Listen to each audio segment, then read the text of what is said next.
Hi students, once again welcome back to regional learning channel. ഇന്ന് നമ്മൾ discuss ചെയ്യുന്നത് ഈ വരുന്ന +1 എക്കണോമിക്സ് പരീക്ഷയിൽ ഒരു 100% ചോദിക്കാൻ സാധ്യതയുള്ള എസ് ക്വസ്റ്റ്യൻസ് ആണ്. വർഷങ്ങളായിട്ട് റിപ്പീറ്റ് ചെയ്ത് വരുന്ന എസ്സേകളാണ്.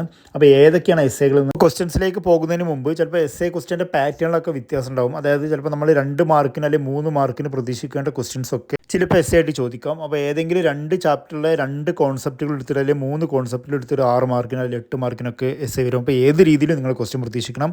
എന്നിരുന്നാലും വർഷങ്ങളായിട്ട് റിപ്പീറ്റ് ചെയ്ത് വരുന്ന 100% ചോദിക്കുന്ന ഷുവറുള്ള ക്വസ്റ്റ്യൻസാണ് നമ്മൾ പറയുന്നത്. നമുക്ക് ഏതൊക്കെയാണ് ക്വസ്റ്റ്യൻസ് എന്നുള്ളത് നോക്കാം.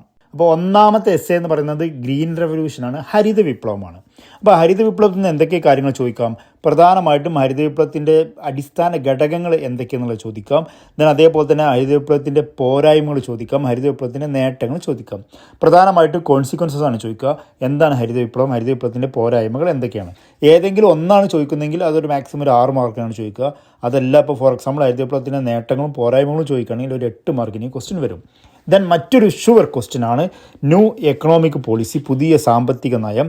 വെരി ഇമ്പോർട്ടൻറ്റ് ക്വസ്റ്റ്യൻ ആണ്. വർഷങ്ങളായിട്ട് ക്വസ്റ്റ്യൻ റിപ്പീറ്റ് ചെയ്ത് വരുന്നുണ്ട്. അപ്പോൾ ഇത് മിക്കവാറും ഒരു 8 മാർക്കിന് ചോദിക്കും. 8 മാർക്കിന് ഇത് ചോദിക്കുകയാണെങ്കിൽ അതിൽ ഉദാരവൽക്കരണം അതേപോലെ തന്നെ സ്വകാര്യവൽക്കരണം ഇൻക്ലൂഡ് ചെയ്തിട്ടാണ് ചോദിക്കുക. അതായത് ലിബറലൈസേഷനും പ്രൈവറ്റൈസേഷനും കൂടി ഇൻക്ലൂഡ് ചെയ്തിട്ട് ഒരു എസ്സേ ആയിട്ട് ചോദിക്കും. അതായത് എന്താണ് പുതിയ സാമ്പത്തിക നയം എന്നുള്ളതുകൊണ്ട് ഉദ്ദേശിക്കുന്നത് കൃത്യമായിട്ട് നിങ്ങൾ എന്ത് ചെയ്യുക, പഠിച്ചിരിക്കുക. ദെൻ മറ്റൊരു ഷുവർ ക്വസ്റ്റ്യൻ ആണ് ദാരിദ്ര്യമായിട്ട് ബന്ധപ്പെട്ട് നമ്മുടെ 4ാമത്തെ ചാപ്റ്ററാണ് പോവർട്ടി. അതിലിത് ദാരിദ്ര്യ നിർമ്മാർജ്ജന പദ്ധതികൾ ഏതൊക്കെയെന്നുള്ളത് ചോദിക്കും. അത് വളരെ ഇമ്പോർട്ടൻ്റ് ആയിട്ടുള്ള ക്വസ്റ്റ്യൻ ആണ്. എല്ലാ വർഷവും ക്വസ്റ്റ്യൻ റിപ്പീറ്റ് ചെയ്ത് വരുന്നുണ്ട്. ഇപ്പോൾ ഇതൊരു 8 മാർക്കിന് ചോദിക്കുകയാണെങ്കിൽ എന്താണ് പോവർട്ടി എന്നുള്ളത് നിങ്ങൾ എഴുതണം. അതേപോലെ തന്നെ പോവർട്ടിയുടെ കോസസ്, കാരണങ്ങൾ എന്തൊക്കെയാണ്, എന്തൊക്കെ കാരണം കൊണ്ടാണ് ദാരിദ്ര്യം ഉണ്ടാകുന്നത്. ദെൻ ദാരിദ്ര്യ നിർമ്മാർജ്ജന പരിപാടികൾ എന്തൊക്കെയാണ്, അത് വിമർശനാത്മകമായിട്ട് വിലയിരുത്താൻ വേണ്ടി ചിലപ്പോൾ ചോദിക്കാം. അപ്പോൾ ദാരിദ്ര്യ നിർമ്മാർജ്ജന പരിപാടികൾ ഏതൊക്കെയാണ്, അതിൻ്റെ ക്രിറ്റിസിസം, വിമർശനങ്ങൾ ഏതൊക്കെയാണെന്നുള്ളതും പഠിച്ചു വെക്കണം. വെരി ഇമ്പോർട്ടൻറ്റ് ക്വസ്റ്റ്യൻ ആണ്. ഒരിക്കലും ഈ ഭാഗം വിട്ടുപോരുത്. ദെൻ മറ്റൊരു ഷുവർ ക്വസ്റ്റ്യൻ ആണ് നമ്മുടെ 5ാമത്തെ ചാപ്റ്ററായിട്ടുള്ള ഇന്ത്യയിലെ മനുഷ്യ മൂലധന രൂപീകരണം. ആ ചാപ്റ്ററിൽ ഇമ്പോർട്ടൻ്റ് ആയിട്ടുള്ള ഒരു ക്വസ്റ്റ്യൻ ആണ് മനുഷ്യ മൂലധനത്തിൻ്റെ ഉറവിടങ്ങൾ ഏതൊക്കെയാണ്, sources of human capital formation. വളരെ ഇമ്പോർട്ടൻ്റ് ആയിട്ടുള്ള ഒരു ക്വസ്റ്റ്യൻ ആണ്. അപ്പോൾ നിങ്ങളതെല്ലാം എക്സ്പ്ലെയിൻ ചെയ്യണം. വിദ്യാഭ്യാസം, ആരോഗ്യം, ജോലി സ്ഥലത്തെ പരിശീലനം, ഇതിന് കുടിയേറ്റം, വിവരങ്ങൾ, ഇതെല്ലാം നിങ്ങൾ ഓരോ കാലഘട്ടത്തിലും ഇന്ത്യയിൽ വന്നുള്ള പരിഷ്കാരങ്ങൾ, അതുമായിട്ട് ബന്ധപ്പെട്ട സ്ഥാപനങ്ങൾ, നേട്ടങ്ങൾ, പിന്നെ അതേപോലെ തന്നെ ഈ പറഞ്ഞ മേഖലകളൊക്കെ മെച്ചപ്പെടുത്താൻ വേണ്ടി സർക്കാർ സ്വീകരിച്ചുള്ള പദ്ധതികൾ ഏതൊക്കെയെന്നുള്ളതാണ്, വികസന പദ്ധതികൾ. ഇതൊക്കെ എന്ത് ചെയ്യുക, നിങ്ങൾ കൃത്യമായിട്ട് എക്സ്പ്ലെയിൻ ചെയ്തൊക്കെ. അപ്പോൾ ഇതൊരു ഷുവർ ക്വസ്റ്റ്യൻ ആണ്. പിന്നെ ഒരു വളരെ ഇമ്പോർട്ടൻ്റ് ആയിട്ടുള്ള അടുത്തൊരു ക്വസ്റ്റ്യൻ ആണ് നമ്മുടെ 6ാമത്തെ ചാപ്റ്റർ ഗ്രാമവികസനം. അതിൽ നിന്ന് ചോദിക്കാൻ ചാൻസ് ഉള്ള ഒരു ഷുവർ ക്വസ്റ്റ്യൻ ആണ് diversification into the productive activities. അതായത് ഉൽപ്പാദന പ്രവർത്തനങ്ങളുടെ വൈവിധ്യവൽക്കരണം എന്തൊക്കെയെന്നുള്ളതാണ്. അപ്പോൾ മൃഗസംരക്ഷണം, അതേപോലെ തന്നെ മത്സ്യബന്ധനം, കൃഷി. അപ്പോൾ ഈ പോയിന്റുകളൊക്കെ പഠിച്ചു വെച്ചിട്ട് അതിൻ്റെ നേട്ടങ്ങൾ എന്തൊക്കെയാണ്, സ്രോതസ്സുകൾ ഏതൊക്കെയാണ്, അതിലുള്ള വെല്ലുവിളികൾ എന്തൊക്കെയാണ്, അതൊക്കെ പഠിച്ചു വെക്കണം.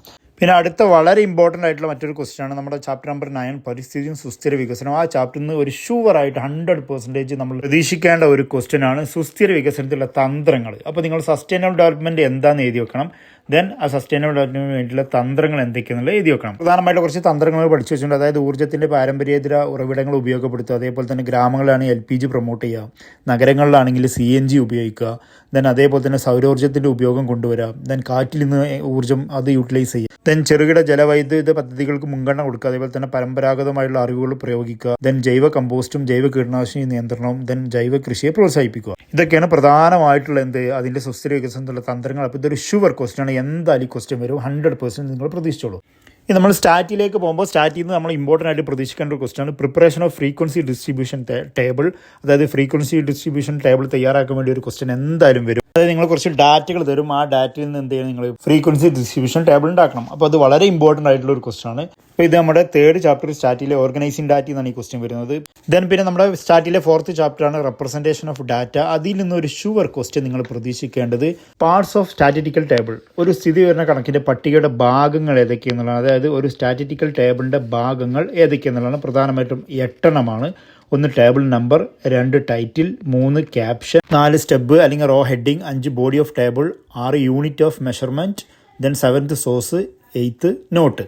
ഈ 8 എണ്ണം നിങ്ങളെ ടേബിൾ ഉണ്ടാക്കിയിട്ട് എന്ത് ചെയ്യണം, അത് അടയാളപ്പെടുത്തി വെക്കണം. ഏതും വേണം, അടയാളപ്പെടുത്തും വേണം. ഇതൊരു ഷുവർ ക്വസ്റ്റ്യൻ ആണ്.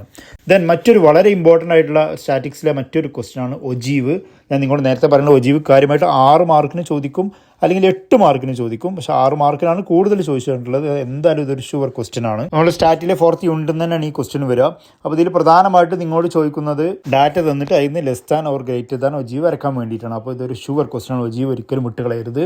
നെക്സ്റ്റ് ക്വസ്റ്റ്യൻ എന്ന് പറയുന്നത് നമ്മുടെ മെഷേഴ്സ് ഓഫ് സെൻട്രൽ ടെൻഡൻസി എക്സ്പ്ലോറേറ്റീവ്സ് എന്ന് പറയുന്ന സ്റ്റാറ്റിലെ 5ാമത്തെ ചാപ്റ്ററിൽ നിന്ന് ഒരു ഷുവർ ക്വസ്റ്റ്യൻ ആണ്. ഇതൊരു 8 മാർക്കിനാണ് കാര്യമായിട്ട് ഈ ക്വസ്റ്റ്യൻ ചോദിച്ചിട്ടുള്ളത്. Calculate mean, medium and mode. അപ്പോൾ ഇതിൻ്റെ ഒരു എക്സാമ്പിൾ ക്വസ്റ്റ്യൻ ഇങ്ങനെ ആയിരിക്കും വരിക. അതായത് calculate the mean, medium and mode from the following distribution. നിങ്ങൾക്ക് മാർക്കും തരും, ഒരു സൈഡിൽ മറ്റേ സൈഡിൽ ഫ്രീക്വൻസി തരും. അതിൽ നിങ്ങൾ എന്ത് ചെയ്യണം, മീനും മോഡും മീഡിയം ഒക്കെ കണ്ടുപിടിക്കണം. അപ്പോൾ ഇക്വേഷനൊക്കെ എഴുതിയിട്ട് സ്റ്റെപ്പുകളൊക്കെ കൃത്യമായിട്ട് എന്ത് ചെയ്യുക, അവിടെ എക്സ്പ്ലെയിൻ ചെയ്ത് വെക്കുക. ദെൻ മറ്റൊരു ഷുവർ ക്വസ്റ്റ്യൻ ആണ് നമ്മുടെ ലാസ്റ്റത്തെ ചാപ്റ്ററിൽ നിന്ന് ഒരു ചോദിക്കാൻ ചാൻസ് ഉള്ള ഒരു 100% ഷുവർ ക്വസ്റ്റ്യൻ ആണ്. ഒരു പ്രൊജക്റ്റ് നിർമ്മിക്കുന്നതിനുള്ള ഘട്ടങ്ങൾ, അതിൻ്റെ സ്റ്റെപ്സ്. അതായത് സ്റ്റെപ്സ് ഇൻ മേക്കിംഗ് പ്രൊജക്റ്റ്. എത്ര സ്റ്റെപ്പുണ്ട് ഒരു പ്രൊജക്റ്റ് ഉണ്ടാക്കുന്നതിൽ? 7 സ്റ്റെപ്പുകളാണ്. 1 identifying a problem, 2 choice of a target group, 3 collection of data, 4 organising and presenting data, 5 analysis and interpretation, 6 conclusion, then 7 bibliography. ഈ പോയിന്റുകളൊക്കെ എഴുതിയിട്ട് ഓരോന്നിൻ്റെയും ഇടയിൽ എന്ത് ചെയ്യണം, എക്സ്പ്ലെയിൻ ചെയ്ത് വെക്കണം. ഇത് കൂടാതെ നമ്മുടെ സ്റ്റാറ്റിയിലെ 2ാമത്തെ ചാപ്റ്റർ ഉണ്ടല്ലോ, ഡാറ്റ കളക്ഷൻ, അതിൽ നിന്ന് ചോദിക്കാൻ ചാൻസ് ഉള്ള ഒരു വളരെ പ്രധാനപ്പെട്ട ഒരു ക്വസ്റ്റ്യൻ ആണ് method of collecting primary data. അതായത് പ്രാഥമിക വിവരങ്ങൾ ശേഖരിക്കാനുള്ള മാർഗ്ഗങ്ങൾ ഏതൊക്കെയെന്നുള്ളതാണ്.